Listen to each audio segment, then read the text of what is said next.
Olá pessoal, hoje é domingo, 22 de março de 2026, e nosso querido amigo e irmão Ray McGovern está aqui conosco. Bem-vindo de volta, Ray. Muito obrigado por me convidar. Estou com um pequeno resfriado, então vou colocar uma pastilha para não incomodar ninguém.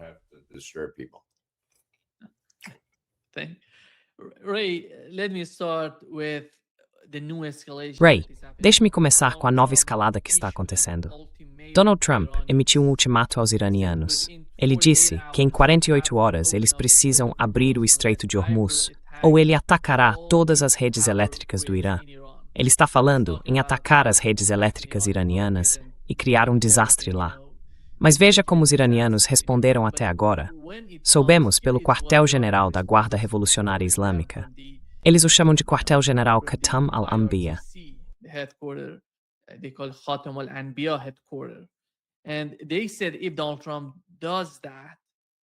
E eles disseram que se Donald Trump fizer isso, fecharão completamente o Estreito de Hormuz até que as instalações danificadas sejam reconstruídas e que atacarão todos os ativos de energia, TIC e infraestrutura de Israel, destruirão empresas regionais com acionistas norte-americanos e atingirão usinas de energia em países que abrigam bases dos Estados Unidos. Isso é uma nova escalada, Ray. E Donald Trump está tão obcecado com esse Estreito de Hormuz. O que sabemos até agora é que o estreito não está fechado. O Irã está tentando administrá-lo. Alguns navios podem passar, outros não. Isso significa que os países que o Irã considera amigos podem atravessar, mas os inimigos não. Qual é a sua compreensão desse ultimato e da forma como Donald Trump está, podemos dizer, ficando mais desesperado por um conflito com o Irã?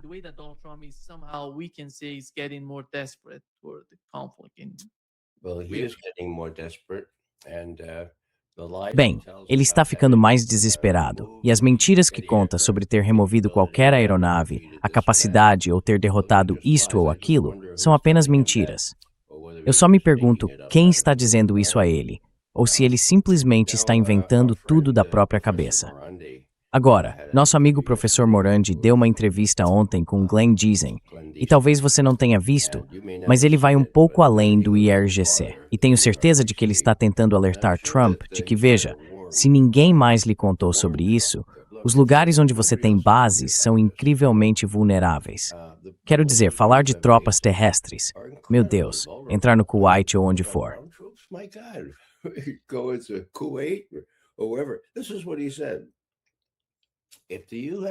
Foi isso que ele disse. Se os Estados Unidos usarem forças terrestres, bem, e se os iranianos usarem forças terrestres para entrar no Kuwait, avançar para a Arábia Saudita, pelo norte e a partir do Iêmen, do sudoeste em direção ao norte e ao leste, quem vai detê-los? Ele aponta que a Arábia Saudita já demonstrou sua incompetência de várias maneiras. Então, tem isso. E também foi mencionado, se não me engano, vamos ver, onde está aqui. Há uma menção. Sim, Aressanização e outras infraestruturas. Meu Deus. Agora, você sabe, depende mesmo escolha.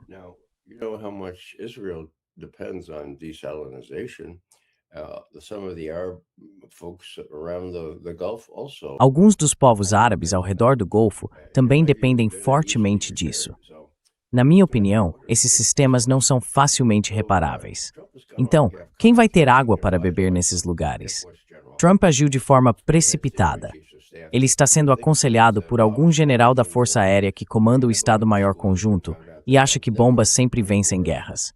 Bem, ele nunca aprendeu que bombas nunca vencem guerras. É preciso muito mais do que isso para vencer uma. E toda essa aventura em que Trump se meteu. Sabe, eu estava lendo Sun Tzu outro dia, ele diz tudo bem aqui. Isso é em 500 Su, certo? Aqui está Sun Tzu. BC, okay? And here's Sun Tzu.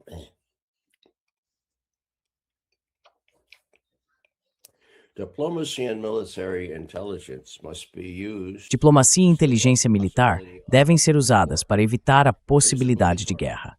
É obrigatório. Deve-se preparar tudo com extrema delicadeza, caso a guerra seja inevitável, e com profunda reflexão, certo? E quando o inimigo for derrotado, o adversário subjugado deve ser respeitado e não explorado. Uma vez encerrado o confronto, as tropas vitoriosas devem retornar para casa, para que o custo de mantê-las em um local distante não esgote os recursos do país triunfante. Essa é uma forma mais elegante de dizer o que nós, como líderes de pelotão de infantaria, aprendemos lá nos anos 60. E Nima, isso pode soar piegas para você ou para outros, mas fomos ensinados com a ideia de que, antes de fazer qualquer coisa, antes de enviar o esquadrão, 9 pessoas, você deve fazer uma avaliação da situação.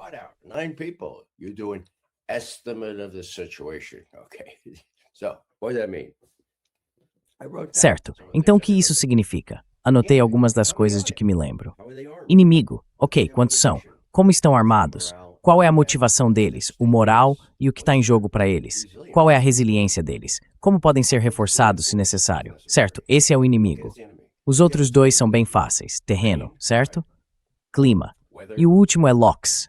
LOCS, linhas de comunicação e suprimento. Bem, quero dizer, os generais não aprendem isso? Acho que os generais da Força Aérea não aprendem, porque isso é realmente terrível.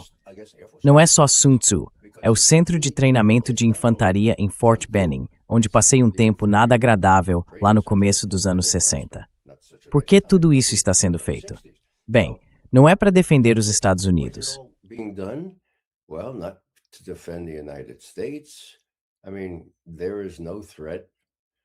Quer dizer, não há nenhuma ameaça, seja ela iminente ou se é que essa palavra existe, não iminente. Mesmo que fosse uma ameaça distante, ainda assim não haveria ameaça aos Estados Unidos. Netanyahu, que está no comando aqui, convenceu Trump de que se trata de uma ameaça a Israel e de que este é o momento de seguir em frente e eliminá-los. Agora, muitas coisas boas também estão acontecendo. Li hoje de manhã que o principal investigador, Karim Khan, do TPI, foi inocentado daquelas acusações inventadas de abuso sexual. Certo, isso significa que Netanyahu e Gallant, se me lembro bem, agora serão processados de uma forma que não era possível quando o procurador-chefe teve que se afastar em maio passado. Então, há pessoas analisando essa questão de maneira mais sóbria.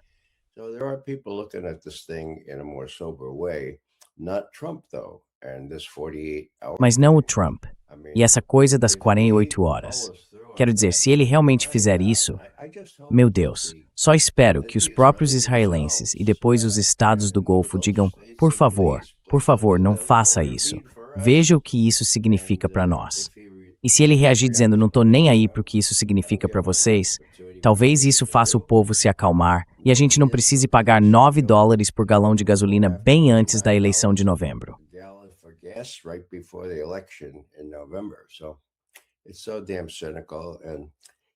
É tão malditamente cínico. E infelizmente vou apenas dizer que ele está voando às cegas. Sabe, eu era um analista de inteligência muito orgulhoso porque na minha época éramos praticamente a primeira linha de defesa, certo? Antecipávamos ameaças reais. Se fosse iminente, bem, havia pouquíssimas ameaças iminentes e nós antecipávamos a maioria delas. A única que não antecipamos foi a crise dos mísseis de Cuba, e essa é outra história. Mas eu me orgulhava de servir nessa função de linha de frente, sendo a primeira medida de defesa.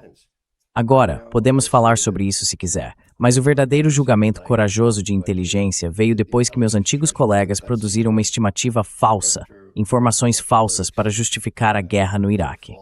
Alguém sensato disse, meu Deus, aqueles neoconservadores, eles vão atrás do Irã agora.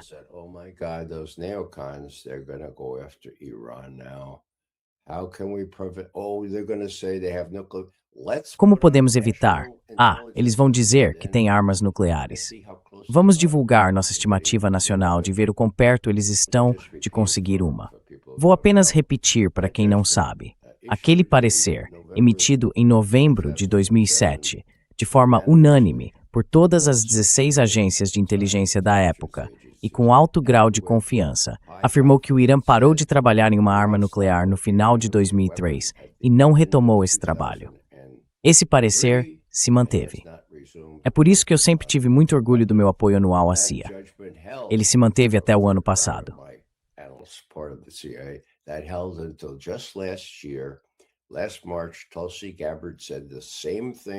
Em março passado, Tulsi Gabbard disse a mesma coisa.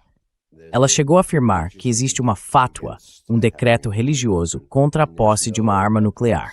E não havia evidências naquela época, em março do ano passado, de que essa fatwa seria alterada. Então, eu estava muito orgulhoso desse pessoal por manter sua posição. Quero dizer, a pressão deve ter sido enorme, certo? Diferente do Iraque, eles mantiveram sua postura até esta semana, quando Tulsi Gabbard entregou o jogo mais subserviente possível.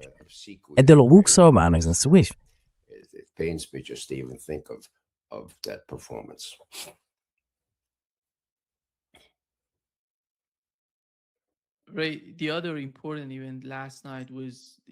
Ray, o outro evento importante de ontem foi o ataque a Dimona.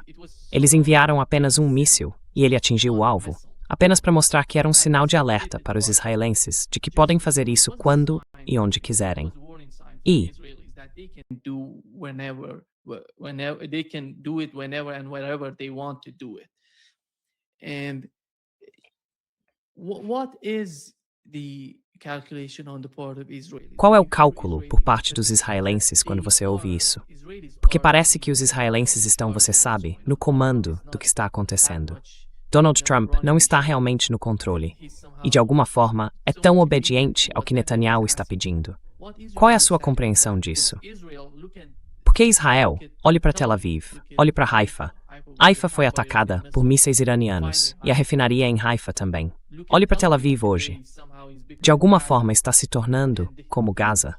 E os dois alvos em Arad e em Dimona, eles os atingiram com 2 mísseis hipersônicos e chegaram aos alvos sem enfrentar, você sabe, quaisquer dificuldades do sistema de defesa aérea de Israel. O que isso nos diz? What does that say to us? Well, I've seen the video. Perhaps you have. Bem, eu vi o vídeo, talvez você também tenha visto. Eles enviaram algo para interceptar e opa, não deu certo. Então o Trump está se gabando de o sistema de defesa aérea deles ter sido completamente destruído, ou de que os iranianos venceram. Bem, é o sistema israelense que não é impenetrável. Em outras palavras, temos o domo de ferro, temos mísseis THAAD, temos mísseis Patriot. Cara, temos tudo coberto. Mas como dissemos ao Ronald Reagan lá nos anos 80, qualquer coisa pode atravessar um sistema de defesa aérea, um sistema antibalístico. Sempre há iscas, e nesse caso nem foi necessário usar uma isca, estava simplesmente indo rápido demais. Quando você vê o míssil israelense, não sei que tipo era, sem dúvida fornecido pelos Estados Unidos, ele simplesmente meio que não... ali está ele, mas não interceptou.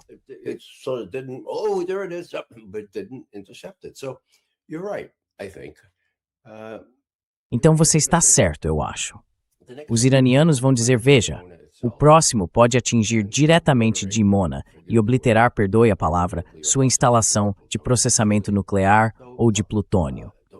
Então veja, você não percebe que temos essa capacidade e não percebe que você não pode se defender contra isso. Estamos atingindo Tel Aviv agora também. Sabe, você só pode manter isso em segredo por um tempo limitado. Há correspondentes ou jornalistas muito corajosos lá apontando o que está acontecendo em Israel.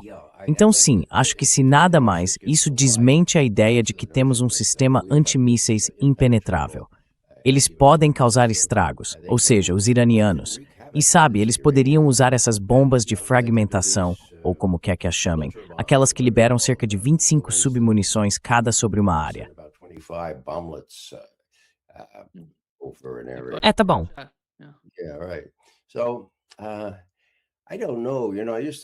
Então, eu não sei. Sabe, eu costumava dizer que talvez alguém sensato chegasse até o Trump, o sacudisse e dissesse, não, você foi mal informado aqui. Essa não é uma situação vantajosa. Faça o melhor acordo possível. Agora, acho que isso aconteceu há cerca de 2 semanas. E o que o Trump fez? Pegou o telefone e ligou para o Putin. Ei, você pode me ajudar aqui? Bem, não está muito claro o que o Putin disse.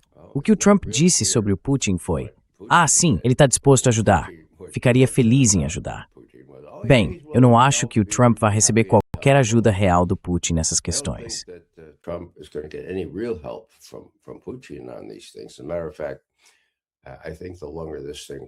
Na verdade, acho que quanto mais tempo isso durar, mais os russos vão fornecer armas, como costumam fazer com amigos próximos, e os chineses também. Então temos China, Rússia e Irã formando uma espécie de triângulo aqui. E não há nada que as bombas dos Estados Unidos possam fazer para vencer isso. Não sei como fazer o Trump entender e dar a ele uma lição básica sobre Sun Tzu, ou mesmo sobre o que nós, oficiais de infantaria, aprendemos como avaliação da situação. É uma loucura. Agora, 48 horas. Next task. O que você acha que vai acontecer? What do you think? What do you think is going to happen? Yeah. I think that could be the case because Donald Trump. Sim, acho que pode ser esse o caso, porque Donald Trump, de alguma forma, lembra quando ele tentou convencer o Hamas a se desarmar? Ele disse, 48 horas, vocês têm que se desarmar. Vou atacar vocês com mais força do que... Bem, não vai funcionar assim. Agora, esse cara tá tão acostumado a usar esse tipo de linguagem para fazer pressão, mas os iranianos sabem disso. Eles estavam preparados para essa guerra, Ray.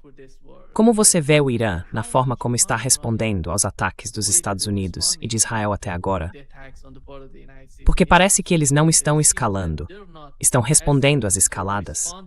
Mas a resposta deles a essas escaladas está de certa forma destruindo tudo quando reagem ao que está sendo conduzido pelos Estados Unidos e por Israel.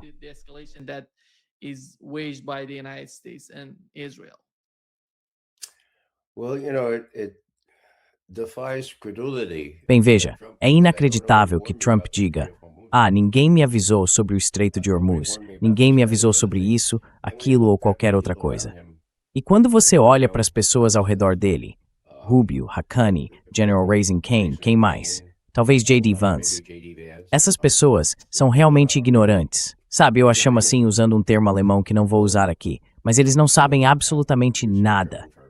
E não conhecem não apenas Sun Tzu, como também, eu não sei onde Haqqani aprendeu liderança de infantaria, porque ele nunca aprendeu a fazer uma estimativa básica da situação. He learned to do a basic estimate of the situation, and he's leading troops. E ele está liderando as tropas. Se aqueles fuzileiros não entupirem os banheiros daqueles navios de desembarque, se eles simplesmente fizerem o que lhes mandarem, quero dizer, temo pelo comandante dos fuzileiros navais, porque ele está numa posição terrível. Você o viu lá em cima, informando todo mundo. Que tipo de fuzileiro permitiria que suas tropas fossem enviadas para um massacre?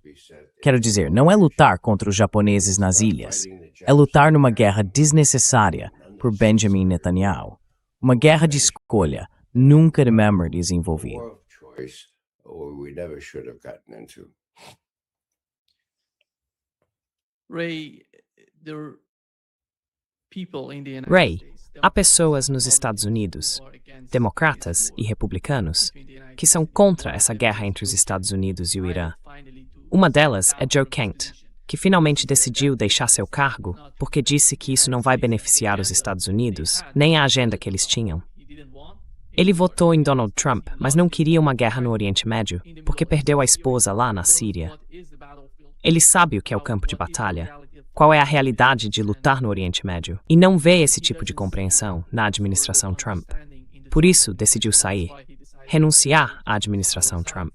Como você viu a renúncia dele e a forma como ele está tentando falar sobre isso, convencer, pressionar a administração Trump, eu não vejo isso acontecendo, mas foi um movimento importante da parte dele. It was an important, move on his part. Well, you talked about conscience. Bem, veja, você falou sobre consciência. Vou ler apenas duas frases que foram fundamentais para mim. Eu as anotei aqui. Quando ele escreveu ao presidente, disse e cito: "Não posso, em boa consciência, apoiar a guerra em andamento no Irã. O Irã não representava uma ameaça iminente à nossa nação, e está claro que iniciamos essa guerra devido à pressão de Israel e de seu poderoso lobby americano."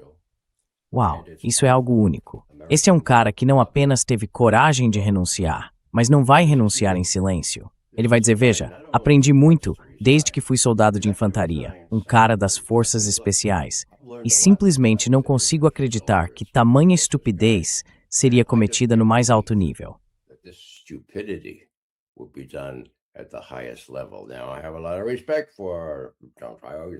Agora, eu tenho muito respeito por ele, sempre o apoiei em tudo, mas, meu Deus, fazer isso, aquelas palavras de novo, devido à pressão de Israel e de seu poderoso lobby americano.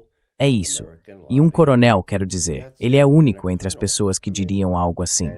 Agora, parte disso, na minha opinião, é que ele ainda não faz realmente parte do sistema. Quero dizer, ele foi ao Iraque 11 vezes.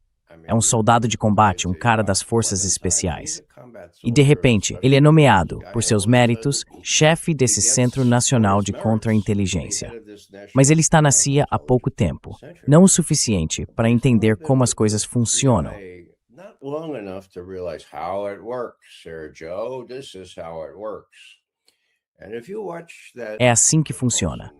E se você assistir aquela entrevista do Tucker Carlson com atenção, vai perceber que Joe está realmente incomodado com o que não entende. Há uma mão oculta por trás de tudo isso. Ainda não descobri, diz Joe Kent. Isso é sustentado pelo lobby e por uma campanha midiática incrível e explícita.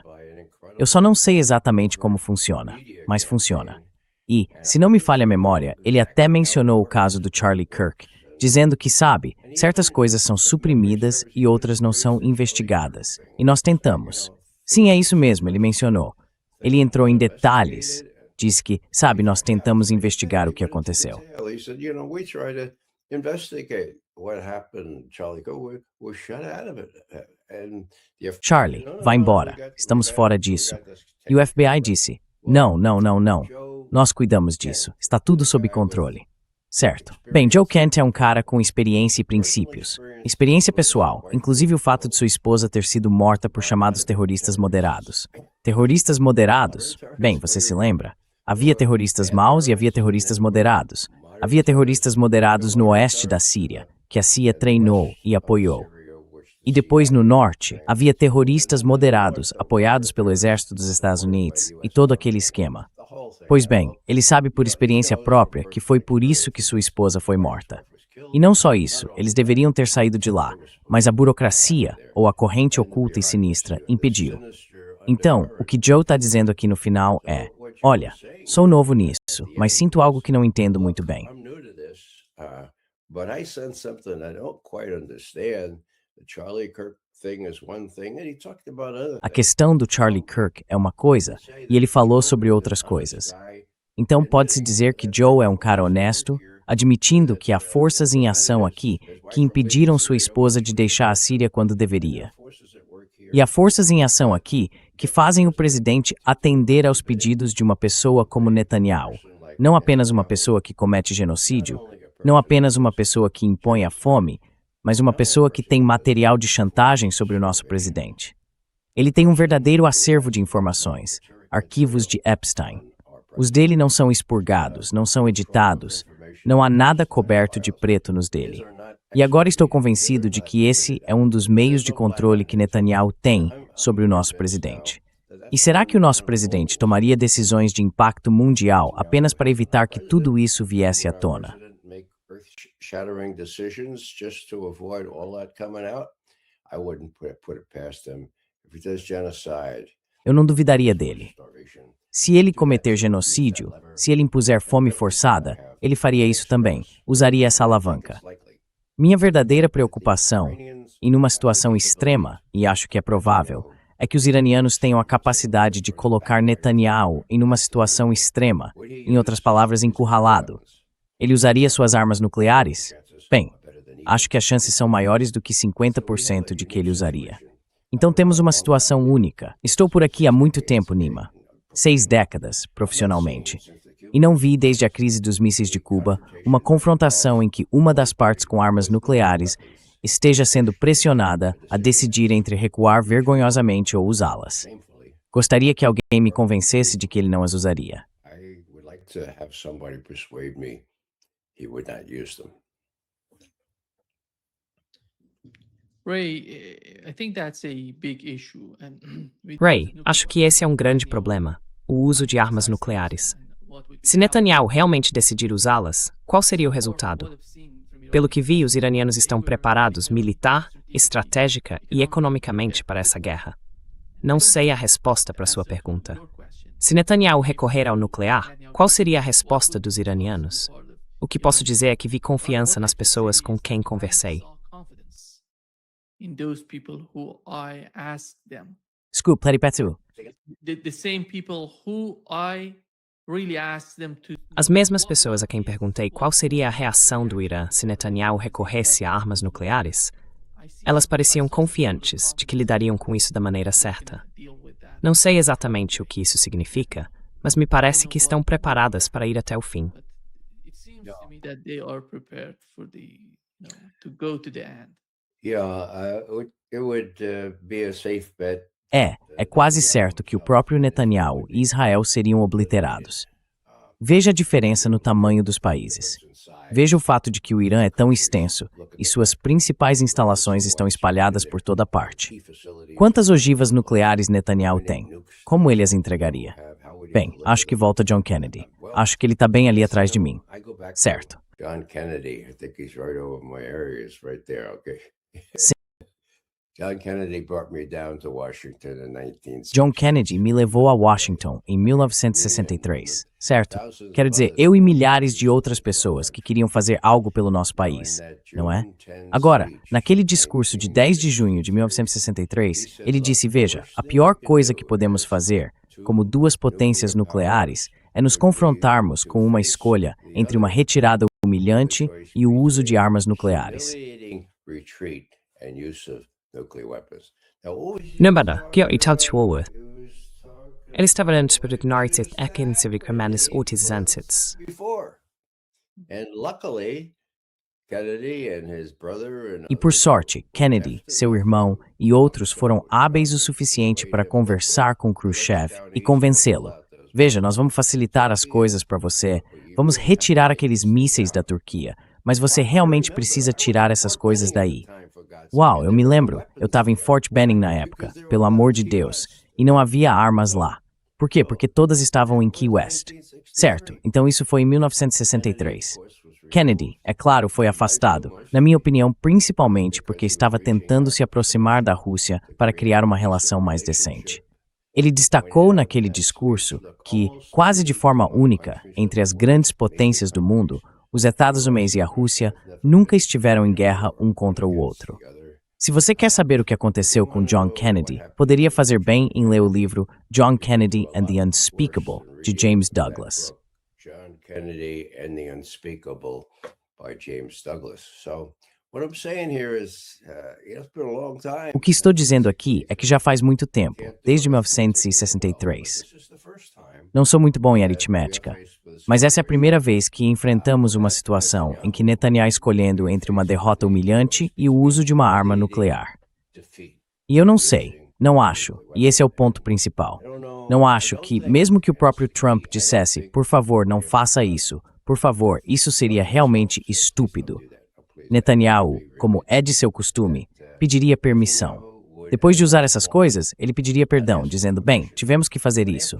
E ele receberia perdão? Meu Deus, eu simplesmente não sei.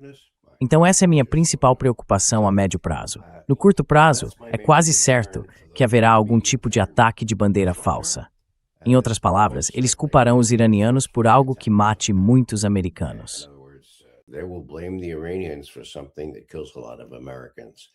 Now, whether they're in the Persian Gulf area. Agora, estejam eles na região do Golfo Pérsico ou na cidade de Nova York. Isso já aconteceu antes, você sabe. Não importa onde estejam, isso será uma das flechas na aljava de Netanyahu. E os israelenses nunca hesitaram em fazer esse tipo de coisa antes. Eles têm essa gangue dos 4 na Casa Branca. Trump, talvez Rubio, o general da Força Aérea e talvez Vance. O que fariam? Provavelmente culpariam alguém. Não se oporiam a qualquer coisa que Netanyahu decidisse fazer. Então estamos numa enrascada e tanto.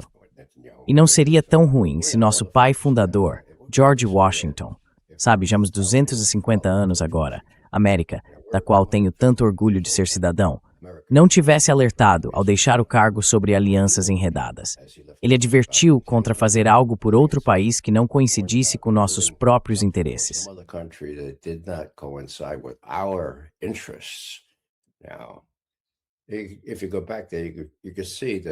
Se você voltar lá, verá que a França, que nos ajudou muito na Revolução, diria, ei, agora venham.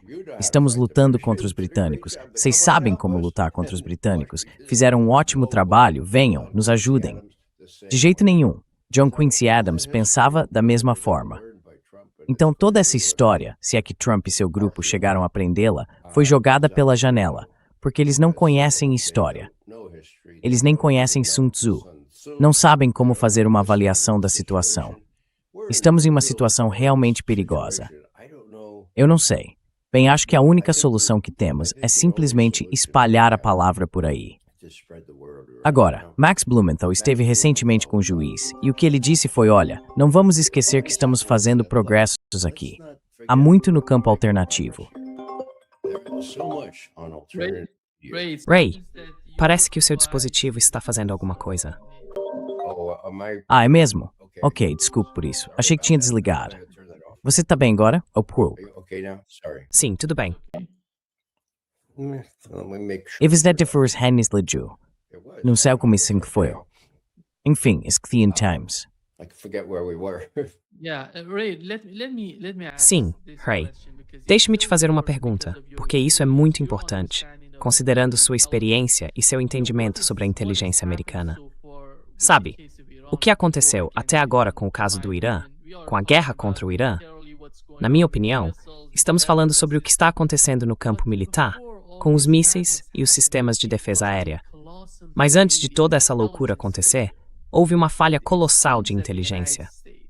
Parece que os Estados Unidos, ou o governo Trump, estão convencidos de que se iniciasse a guerra, em 4 dias destruiriam tudo e provocariam uma mudança de regime no Irã.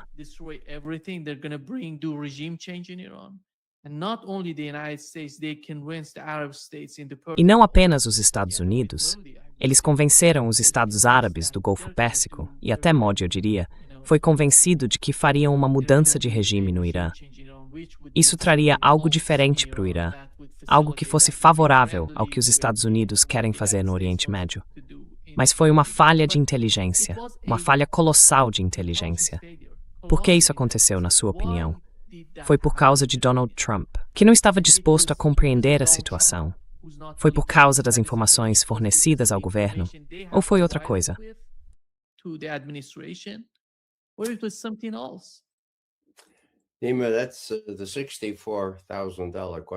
Nima, essa é a pergunta de $64 mil. Do meu ponto de vista, temos um narcisista delirante no poder aqui, e ele sabe do poder que tem.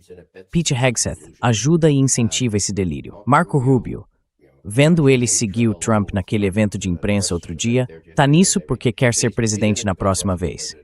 E não há ninguém por perto para dizer ao presidente o que ele não quer ouvir. Agora, é difícil sentir pena da Tulsi Gabbard, mas eu quase senti. Quer dizer, ela foi pressionada por aquele senador da Geórgia, Jon Ossoff. Tulsi, você disse que depois da guerra de junho do ano passado, o seu processamento de energia tinha sido obliterado. E então você disse bem aqui no final da página 6 do seu depoimento preparado que não há evidências de que estejam trabalhando para desobliterá-lo, ou algo assim. Bem, agora você esqueceu de ler isso.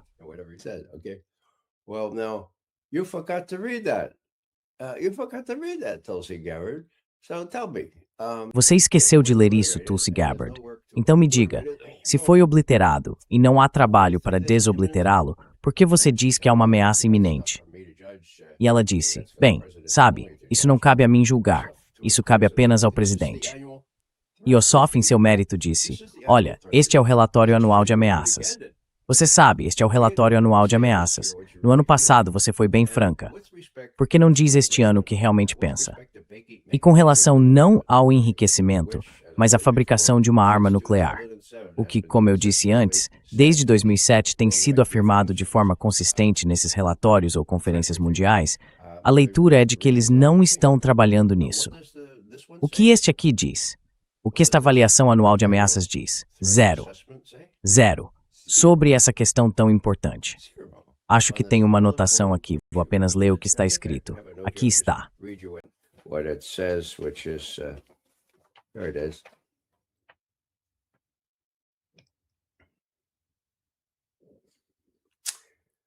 Okay, it says, quote, we are monitoring Certo, está escrito, cito, estamos monitorando as capacidades relacionadas a armas de destruição em massa do Irã e suas ações após o início da Operação Fúria Épica.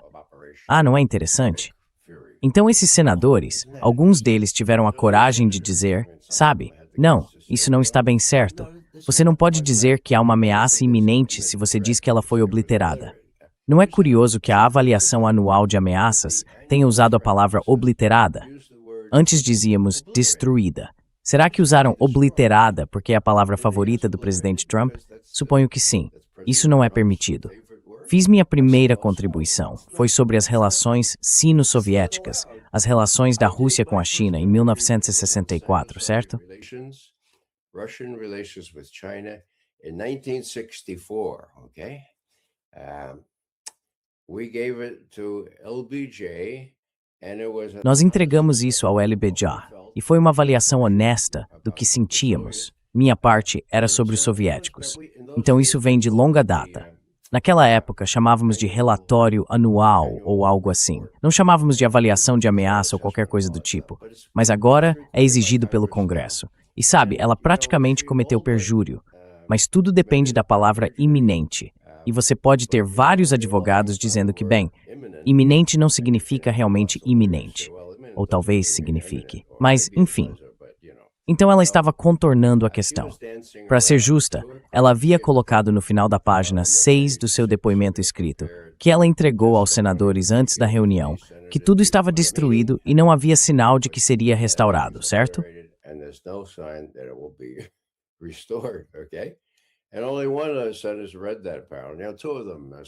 E apenas um dos senadores percebeu esse paralelo. Agora, dois deles, o senador Warner, também perguntou sobre isso. Então, qual é o resultado disso? Os senadores fizeram seu ponto. Eles farão algo a respeito? É provável que não façam absolutamente nada.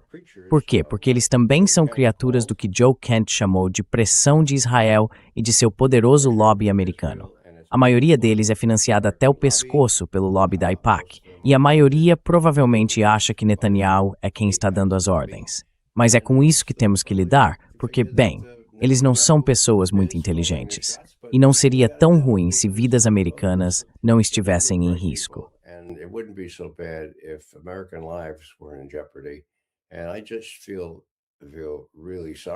E eu simplesmente sinto muita pena daqueles fuzileiros se eles forem enviados para a batalha novamente.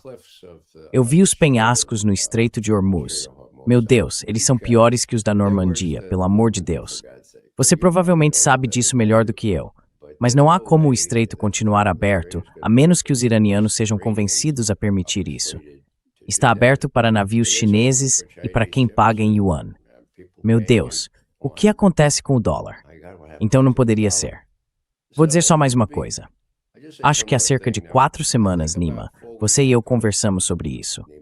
Listamos todos os motivos pelos quais seria uma loucura fazer isso. O Golfo de Hormuz, os preços da gasolina, as próximas eleições e todas essas coisas.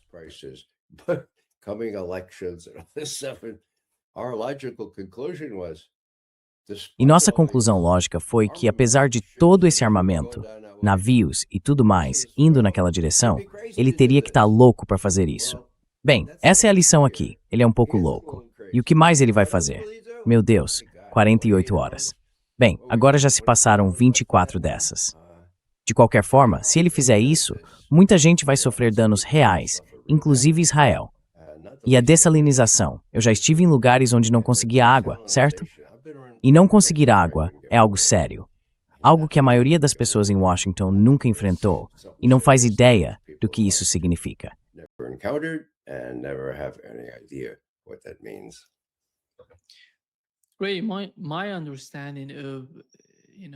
Ray, pelo que entendo sobre como Washington vê a Rússia, o Irã e a China, a maioria das pessoas que fornecem informações para Washington basicamente odeia esses países. Os analistas da Rússia, do Irã e da China em Washington, todos eles odeiam a Rússia, a China e o Irã. Não sei, mas o resultado desse tipo de ódio não vai ser útil para Washington. Mesmo assim, eles parecem muito confortáveis com o que recebem desses analistas. Então, quem é o responsável por isso? Who's responsible for that? Bem, isso tem a ver com carreirismo e integridade.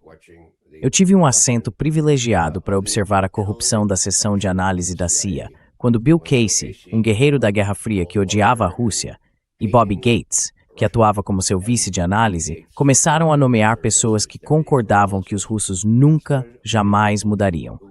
Diziam que Gorbachev era apenas um comunista esperto. Eles contavam para todo mundo: olha, o Partido Comunista da União Soviética nunca vai abrir mão do poder sem uma luta. Não, eles estavam errados quanto a isso. Mas nesse processo, colocaram gerentes maleáveis, um sujeito que não sabia nada sobre a Rússia no comando da divisão russa.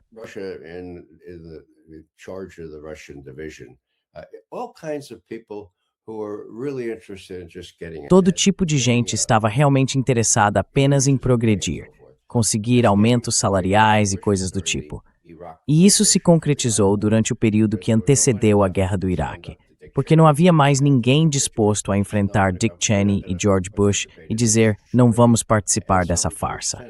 Então George Tenet, que era o diretor de inteligência central na época, evitou fazer uma estimativa de inteligência nacional. Por quê? Porque ele sabia que ela não resistiria a um exame minucioso se fossem honestos. Então Dick Durbin, um senador de Illinois, ligou para Bob Graham, que era o chefe do Comitê de Inteligência do Senado, e disse: olha, exige uma estimativa, pelo amor de Deus.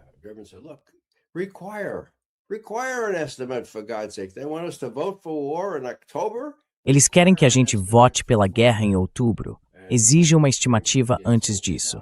E Graham diz: você acha mesmo? De qualquer forma, ele tentou, ligou de volta para Durbin. Agora eles dizem que estão ocupados demais. Durbin disse: pelo amor de Deus, diga a eles que não vai haver votação sobre a guerra, a menos que faça uma estimativa de inteligência nacional sobre armas de destruição em massa no Iraque e sobre os vínculos com Al-Qaeda, que estão sendo mencionados sempre que aparece alguma evidência. Então, o que aconteceu? Bem, Tenet foi à Casa Branca e disse: meu Deus, veja o que Bob Graham me disse. E a Casa Branca respondeu: certo, faça o que for preciso, só garanta que o resultado saia do jeito certo. Meu Deus.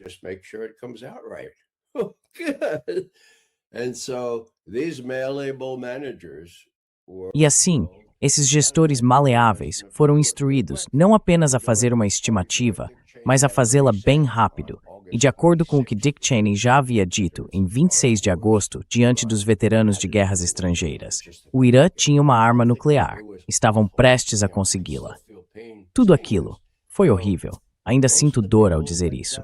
Então essas são as pessoas que receberam aumentos salariais, bônus, os oficiais de inteligência nacional, por fazerem aquilo. Tudo o que estou dizendo é que se não houve responsabilização por aquelas mentiras, tivemos sorte de alguém inteligente no Congresso ter decidido: meu Deus, esses neoconservadores vão fazer a mesma maldita coisa com o Irã. Certo, vamos ver o que podemos fazer.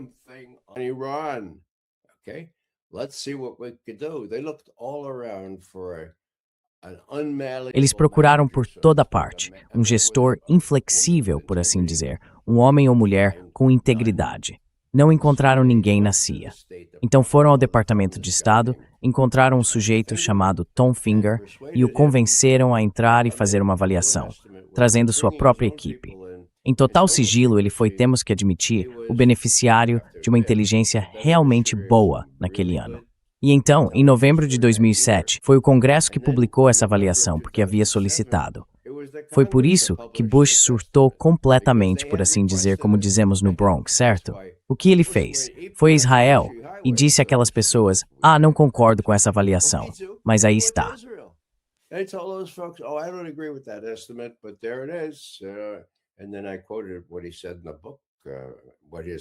Então eu citei o que ele disse em seu próprio livro. Como ele poderia lançar um ataque contra as instalações de um país que, segundo a comunidade de inteligência, não tinha um programa ativo de armas nucleares. Bem, ele não disse isso abertamente, mas todo o tom era desanimador, sabe?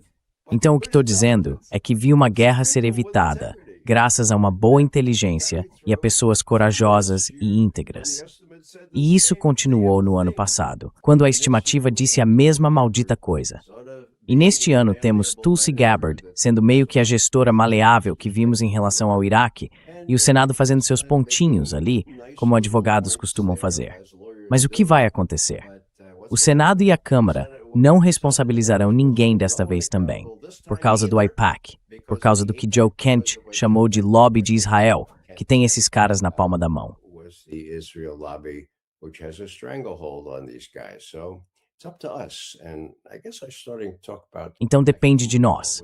Acho que comecei a falar sobre o Max Blumenthal com o juiz, e ele estava destacando que sim, estamos fazendo progresso. Há muitos americanos que agora sabem o que está acontecendo por causa dos nossos vários programas. O juiz, você Nima Al-Khurshid, Deason, o falecido coronel Dixon, Danny Davis. É uma riqueza que não tínhamos experimentado antes. O problema é conseguir entrar na grande mídia. E isso não tem sido tão bem sucedido.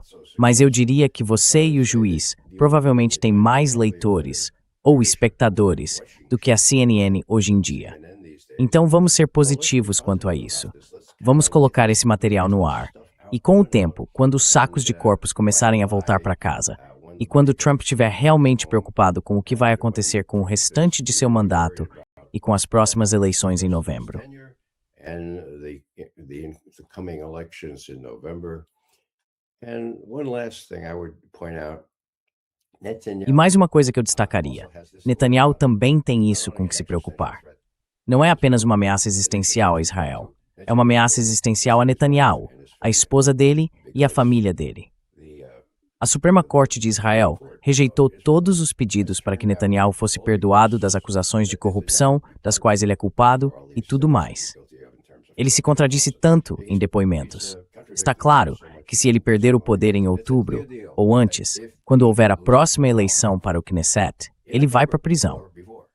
Quero dizer, fico realmente surpreso que os juristas em Israel mantiveram sua posição e disseram não vamos perdoar isso. Eles disseram ao presidente, não o perdoe, você não pode. They told the president, don't pardon him, you can't. And so he's not going to be pardoned. So does this figure in? Então ele não vai ser perdoado. Isso entra na equação? Receio que sim. Quero dizer, é uma ameaça existencial, não apenas para Israel, mas para o próprio Netanyahu. E como eu disse antes, se um cara comete genocídio e provoca fome forçada e inferno, talvez até use algumas ogivas nucleares contra o Irã, acho que as chances são maiores de que ele o faça, a menos que seja contido de alguma forma. E quem vai contê-lo? Esses deputados? Esses senadores? Faça-me o favor. Ninguém vai contê-lo. Trump pode tentar, mas acho que Netanyahu apenas o olharia e diria, sim, vamos considerar o seu conselho, mas temos que fazer o que temos que fazer. E acho que, infelizmente, é aí que estamos hoje. And I think, unfortunately, that's where we are today. I think a huge factor of what would happen to Netanyahu and Acho que um grande fator no que vai acontecer com Netanyahu e sua administração é o desfecho desta guerra com o Irã, que significaria devastação e destruição para Israel. E como isso vai influenciar Israel, o governo de Netanyahu? Na noite passada vimos Ben-Gvir ir a uma das cidades no Iraque que foram atingidas por mísseis iranianos. E você vê uma mulher lá dizendo a ele, você é responsável por todas essas mortes? Saia da minha cidade. E ela chama Ben-Gvir de nazista. Foi isso que ela disse, Ray. Ben-Gvir, you are a Nazi. Here is what she said. Ray. Eles estão dizendo, vocês são esses. Você é o líder do movimento da direita. Você é o líder do movimento da direita. Você é o líder do movimento da direita.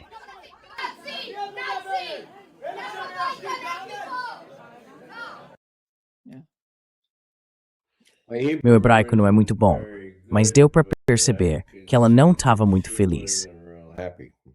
Yeah. She wasn't happy and Ela não estava feliz. E sabe, quando a dor chega à sociedade, quando atinge as pessoas que ainda não a tinham sentido de verdade, que não estavam sentindo o que sentem agora, as coisas mudam. Porque no caso de Gaza, no caso do Hamas, o Hamas não era realmente capaz de atingir Israel com tanta força. Mas agora, você vê algo diferente acontecendo. O Irã está revidando, e com força. Isso está trazendo o sofrimento para pessoas que não estavam muito cientes do que estava acontecendo em Gaza. Elas tinham ficado em grande parte em silêncio até agora. Mas isso pode trazer algum tipo de pressão contra Netanyahu, na minha opinião. leverage against Netanyahu, in my opinion. I think, that's a hopeful thing, Nima. Acho que isso é algo esperançoso, Nima. Os cidadãos israelenses são tão doutrinados, tão condicionados e tão favoráveis a coisas como genocídio, pelo amor de Deus, que acho que seria uma mudança enorme esperar esse tipo de transformação. Acho que seria mais parecido com os ataques ao Irã, que fortaleceriam o apoio ao governo, porque você sabe, as pessoas se unem em torno dele. Então, não sei, não sou especialista nessa área, mas acho que isso é algo esperançoso. Ainda assim, acredito que levaria meses, talvez até anos, e muito mais devastação para que os cidadãos israelenses se afastassem de seu governo e dissessem: ok, isso foi longe demais. Eu simplesmente não entendo bem os israelenses, mas as pesquisas me dizem que ainda há cerca de 70% de apoio a coisas como genocídio. Isso me deixa muito triste. Genocide, that makes me very sorrowful. Thank you so Muito much, obrigado, Ray, Ray McGovern, for por estar aqui giving us hoje. today. Era Great sempre. information, as always. De nada, Nima. Obrigado por Meringue. Having me on. Obrigado.